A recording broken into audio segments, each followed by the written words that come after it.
Hey Queens, welcome back. This is the Pageant Launch Pad, and I'm Charlene Jones. Today we're going to talk about the most critical moment in your entire pageant interview, and that's the first 30 seconds. But before I do that, I have a few things that I need to, some housekeeping I need to do. Not literal housekeeping though.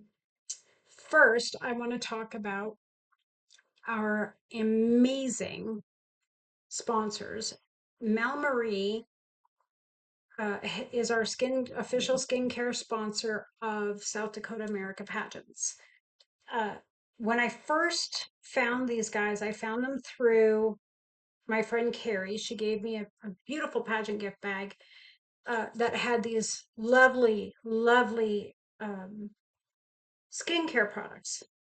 And so I tried them after pageant. I tried them and they were amazing. So now that's who I go to for my skincare. Don't care about anybody else. So what I have is what I use is the um this is my travel one. So this is their face cleanser. It is amazing. Love it, love it, love it. I'm 56. I don't want to look 56. I'm holding on to my youth, ladies. Um, and I love that stuff. And I also use the Daily Probiotic Face Cream, and I use the Light Face Cream, and and this is what turned me on to Mel Marie, is this overnight lip treatment. Phenomenal, best I've ever had. Absolutely love it. It's Mel Marie Skincare. Go to their website and check them out. It will be worth it. It is worth every dime I pay for it. My skin is just plump and beautiful, and I just love it. So that's that part. Next, I want to talk about my girls at South Dakota America Pageants will already have this. This is part of what you get when you sign up for South Dakota America Pageants. This is like a little mini guide for you all. You still need the launch pad episodes. This is a message to my girls. You still need the launch pad episodes and the homework. You've got to do the homework if you want to grow. And when you grow, you win. So the book is available for those who are not my girls on Amazon. And it is called The Pageant Launchpad from Never Me to Forever Queen. And in the book, you will find Breaking the Never Me Mentality, Finding Your Why, community engagement, building your authentic brand. And if you're looking for someone to help you build your brand, I have resources for that. Uh, Building your support team, your color story, colors matter, fitness swimsuit in the body that you're in. There's just a bunch of great stuff in here for you to dive into and go head first because it's amazing. And it is supplementary to this. There's homework for some of these episodes. I cannot encourage you enough to do the deeper work with the homework and share it with me because I want to hear about your wins. So there's that. So let's get back to those first 30 seconds of your interview and think about this. From the moment you walk through that door, shake hands or don't shake hands, whatever you want, you have roughly 30 seconds before they have formed their initial impression of you. That's it. Half a minute to set the tone for everything else that follows. But here's the truth that most contestants don't realize. Those 30 seconds aren't just about what you say. They're about who you have become. Let's talk about what the judges are evaluating in that first 30 seconds. In the impression that they're looking for, they're evaluating your confidence and presence from the very moment that you walk into the interview, not from the moment that you sit down, how you walk into that interview. Your energy and your authenticity when you greet them. Are you being original? Are you being your authentic self? Do you have energy about yourself? How you carry yourself physically, your posture, your eye contact, your smile. The one thing as a judge that I want is eye contact. I can tell a lot by looking in someone's eyes. They're looking for clarity and conviction in your voice, whether you seem genuinely comfortable in your own skin. They're looking for your ability to make them feel something. They want connection. They want intrigue. They want warmth. They want that part of you that will determine whether they really want you, whether they can trust you with this title. But notice what's not on that list. Perfect answers, rehearsed responses, saying all the right things. What judges are really looking for themselves, what they're asking themselves is, who is this woman? Is she real? Does she know herself? And can she articulate her value? And that's where most contestants struggle. That's why the deep work is important. Not because they don't have value, but because they haven't done the work that we've been doing to discover and articulate who they really truly are. You got to do the deep work, ladies. I got pageant episodes that are already up. Go look at them and do the homework. Ask me for the homework. I will provide you the homework. I'm not going to put it out there for everybody, just for everybody to just go, yeah, whatever, it's there later. If you want to own those first 30 seconds, you need to master 3 core skills that will transform how you connect with judges and other people, really, in your life.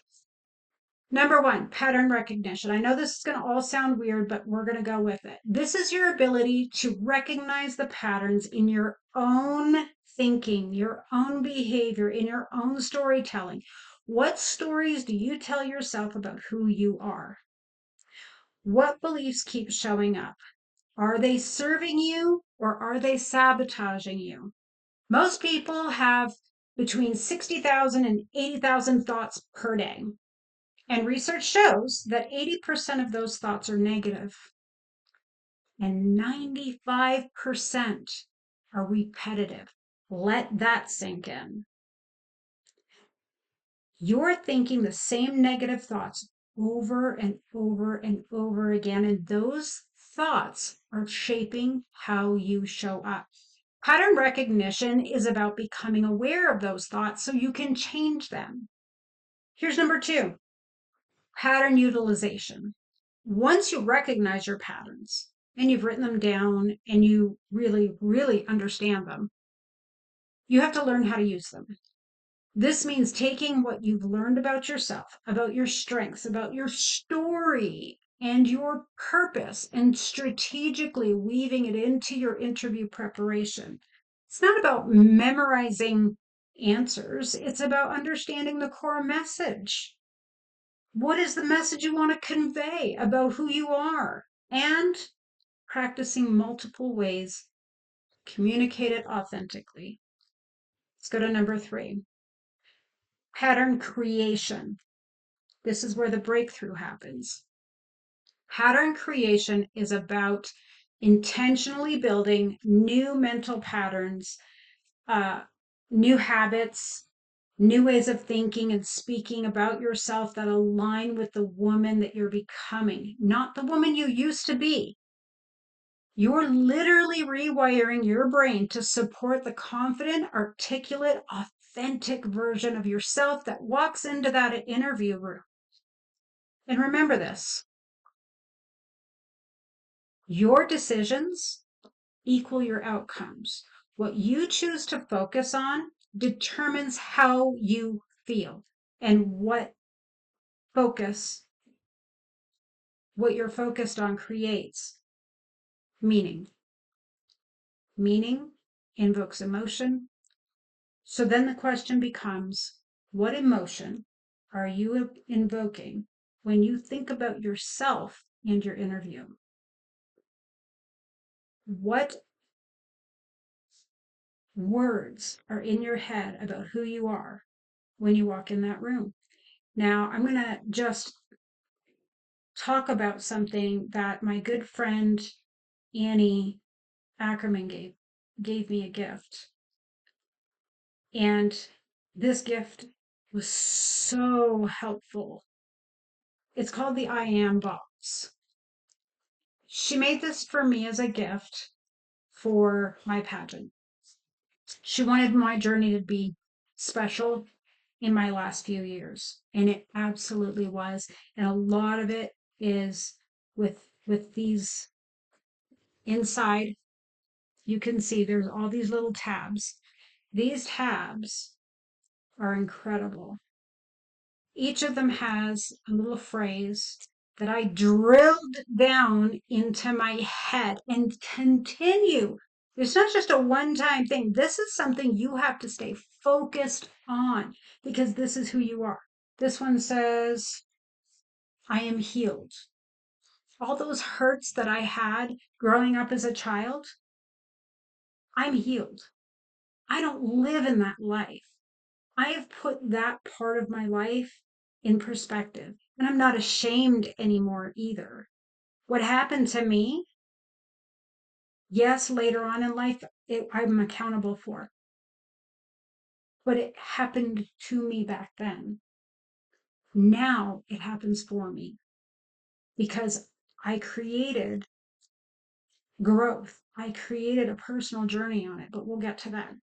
So um, here's a mindset shift that changes everything. It changed everything for me. When you see an interview situation as it truly is, just like I was talking about, not as something to fear, but as an opportunity to connect, you develop three powerful things.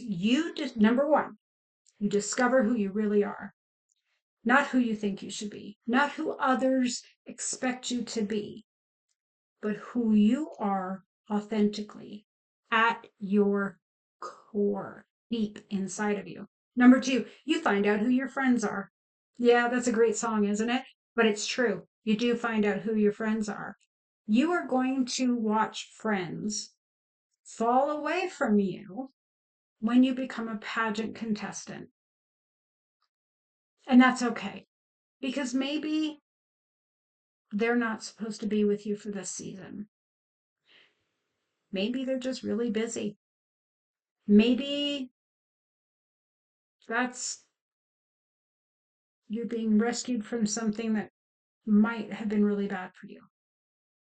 But whatever the reason, you are going to have friends fall away. You are not necessarily going to have the support team that you think you should have.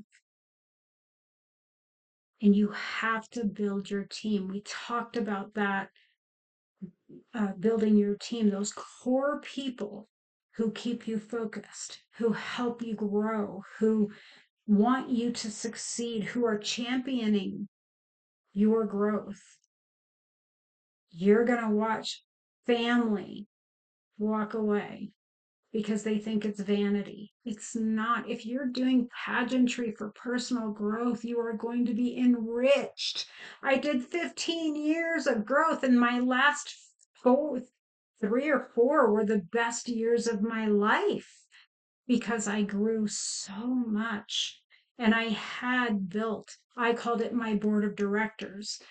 You can call it whatever you want, but you only want a handful of people. It might not even be your spouse. I'm fortunate that I have a spouse who supported me.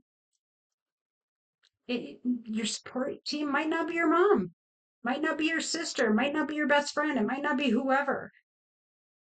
Build your team and build it with purpose. because you are going to see friends fall away.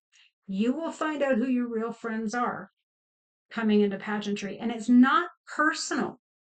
It really isn't. When they look at you and they're not happy, it's because they're not supporting themselves the way you are growing. It's like looking in a mirror and seeing the real you that hasn't grown. And now you're watching this other person grow and you don't want to see that because now you have to be accountable. Your friends are going to fall away. Be prepared. Not all of them, some of them. The good news is that pageantry has a sisterhood like no other. We pray together. We encourage each other. We call each other and text each other and Facebook each other, and we drive each other crazy sometimes, but we are there for each other. And that's the kind of pageant I want to facilitate, is a wonderful sisterhood of women who support each other and women who grow. So you will find out who your friends are.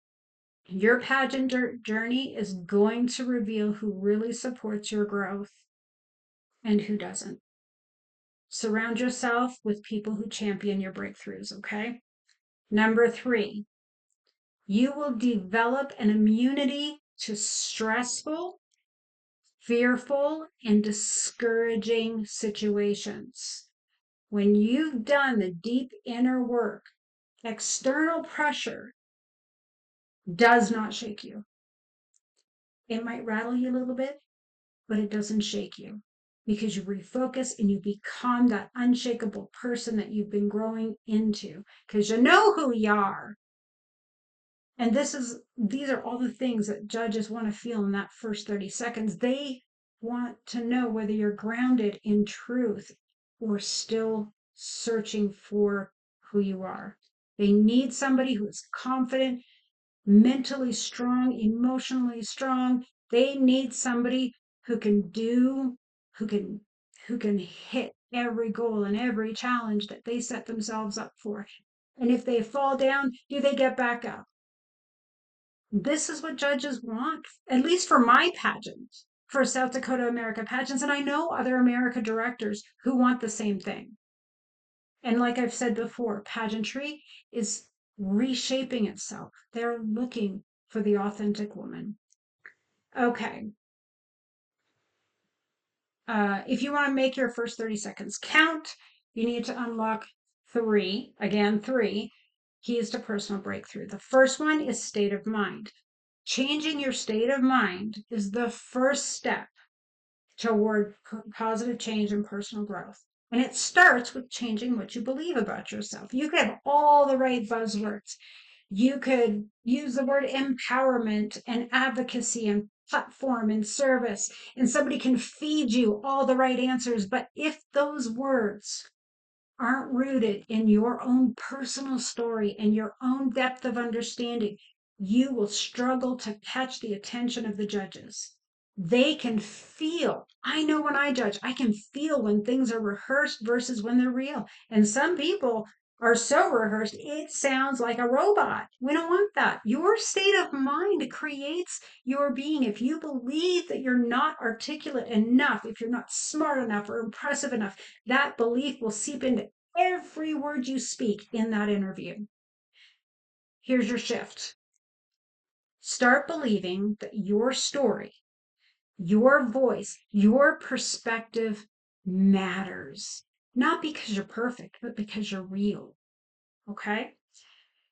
Key number 2, your story. When your mind's, I know I'm like touching my face like I got a goatee or something. 56, there you go. When your mindset is negative and you haven't been doing the work from previous episodes, the work of lasering those negative thoughts out about yourself, your story becomes an excuse for not growing and thriving. Your story becomes, I can't do this because of what happened to me. You heard me even use it just a few minutes ago. As a child, what happened to me? Instead of, using the phrase, I'm doing this because of what happened for me. Here's the transformation. What if you could shift what happened to me to what happened for me? That shift changes everything. It transforms you from victim to victor, from stuck to unstoppable. Key three, your strategy. Your strategy comes from developing your mindset. When that mindset shines through in your first 30 seconds, when judges feel your authenticity, your clarity, your groundedness, the breakthrough happens organically. You're not performing. Remember, we talked about the prison of performance? That's not happening. Not when it's coming from here. You're not pretending. You're simply being the most articulate, confident version of yourself. Now, let's talk about harnessing those thoughts so that you can have those breakthroughs. Remember the statistics I gave a little bit ago where there's 60,000 to 80,000 thoughts per day? 80% are negative, 95% of those are repetitive. Here's the hope. If we can learn to harness and reframe those thoughts and implement habits that develop a positive mindset, breakthrough comes and we are better equipped to make those first 30 seconds count. It isn't about toxic positivity or pretending that everything is perfectly fine, because everything is never perfectly fine. It's acceptable or it's not acceptable. It's about training your mind to focus on growth, possibility, and truth instead of fear, limitation, and lies. When you regulate your thoughts, and this is a DBT thing, dialectical behavioral therapy thing, I taught this to kids who committed crime between ages 13 and 18, and they were hardcore crimes. They were like murder, rape, and robbery. And if they can learn it, so can you. When you regulate your thoughts, you regulate your emotions. When you regulate your emotions, you regulate your presence. And when you regulate your presence, you command the interview room. Okay, Queens.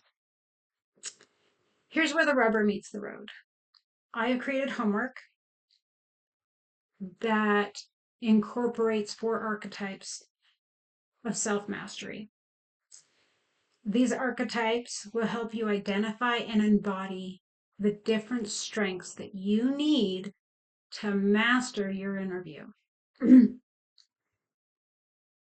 Archetype number 1, the warrior. This is the discipline, courage, and resilience within you. This is the woman who, no matter what happened in the past, no matter what is going to happen in the future, she's going to stay disciplined. She's going to stay encouraged, and she's going to be resilient. And wherever she resides in you, she resides right here in me, in my core. She will not be defeated. She is your warrior, and that is an archetype that I have had to work on in a positive way for a long time. And then there's your visionary. This is the part of you that has purpose, it has clarity, and it has a future focus. You are no longer focused. This is the part of you that says no more to that. We're going forward. We have a vision in our lives. These are the things that I'm rooted in, and this is where I want to go. That's your visionary. I don't know where she is in you, but she's up here for me. All right. Archetype number 3, the lover. This is the passionate connection and authenticity that lives within you. When you think about it, if you're married, or if you have children, or your mom, or your dad, there's a passionate connection between you and those people. And maybe it's a friend, maybe it's a boyfriend, who knows? Whoever it is that brings out that passion. and that connection. I feel connected to my husband. Even when we're not together, when we're in two separate states or two separate countries, we still are connected. We are still passionate. We are still authentic with each other. Isn't it funny how we can be authentic with our friends and our family, but when we get in the interview room, we get a little quirky and we're not ourselves anymore? That's because you need to activate that lever in you. Connect your core being with that lever part of you that feels and can relay passion, connection, and authenticity. And again, this is homework that has been put out there in previous episodes. Let's go to your fourth archetype. She is the queen. She is the woman who leads, who has wisdom and sovereignty. She is the woman who stands tall regardless of the things that are going on. She knows that there's a future that's going to happen. She knows that there's a goal, and we are going to straighten our crowns, and we are going to lead. We are going to go. We are going to do it with wisdom, and we are going to feel our own sovereignty. So, those are your four archetypes. Your homework sheet includes exercises for each archetype to help you discover which strengths you already possess and which ones you need to develop. Here's the most important exercise, and I want you to do this right now. I want you to write down my old story is. And when you fill in that blank, I want you to talk about what you were believing about yourself, what you were believing about your future, what is your old story? Be honest with yourself. This is you. If you're lying to yourself, I can't freaking help you. But if you're willing to be honest and you're willing to say, for example, for me, my old story was I can't get my education because nobody else in my family got past high school. I ended up with nearly a doctorate degree. My old story was I can't do pageantry because I'm not pretty. I was told my whole entire life that I wasn't pretty. You know what? That's old news. I don't believe anything that those people told me now any more than I did when I first was told that I was beautiful. When I started to believe that I was beautiful, I walked taller. My head came up. My back was better arched. My poise got better. Everything changes when you change your old story. But talk about your old story. What is the belief that you have about yourself that limits you? Maybe you don't think you're young enough to do pageants. Well, I call, pardon my language, bullshit because that's not true. The limiting belief is what stops you from doing what you need to do or what you want to do. What is the excuse that you're using? Your old story is, and fill in that blank. Be honest. And you can share it with me or you don't have to. But you have to be honest with yourself. And I won't give you any judgment because I've been here. All right. Now, the next thing I want you to do is write down my new story is. This is your breakthrough story. The one where you're the victor, not the victim. Where what happened for you shaped you into who you're becoming. This is where you have to use your visionary, where you have to be honest and say, this is really what I want. I want to be whatever it is. I want to know and I want you to find out what this new story is. Change the words from what happened to me to what happened for me. If that thing never happened to you, would you be the same person you are today? Would you be able to talk to people today that you might not have maybe talked to if you hadn't gone through that?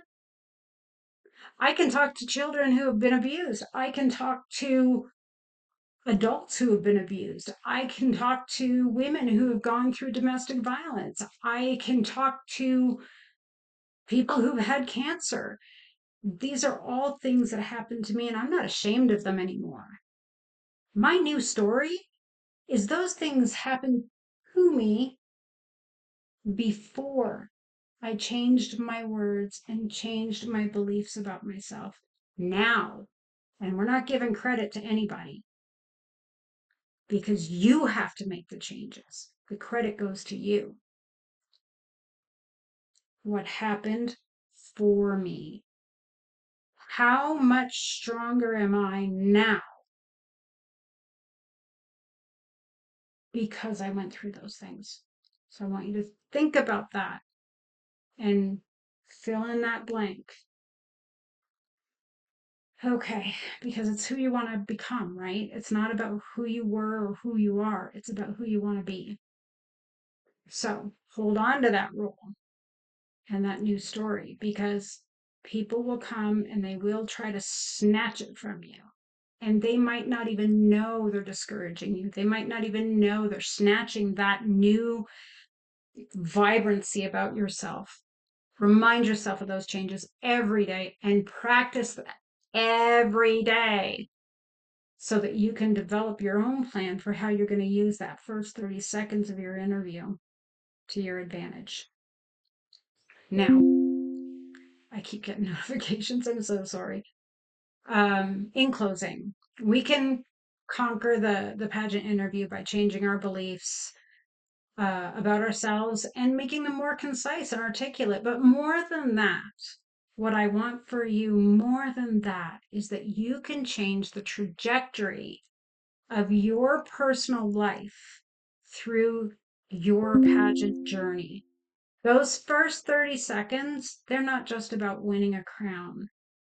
They're about discovering who you really are and learning to articulate your value with clarity, with confidence, with authenticity. Judges will feel it, and more importantly, you will feel it. Now, if you want the homework, send me an email to, and I'm going to spell it out for you, Charlene, Charlene, at MCJ Productions, with an S on the end, .org. Do the work and come back next week ready to go even deeper. I will put the email in the comments below. If you want the homework, send me an email and I will send you back the homework. If you want to share it with me later, that's fine. No judgment. If you don't, that's cool too. It's going to be, it could potentially be very personal for you. Until then, stay fearlessly authentic, and I will see you in the next episode.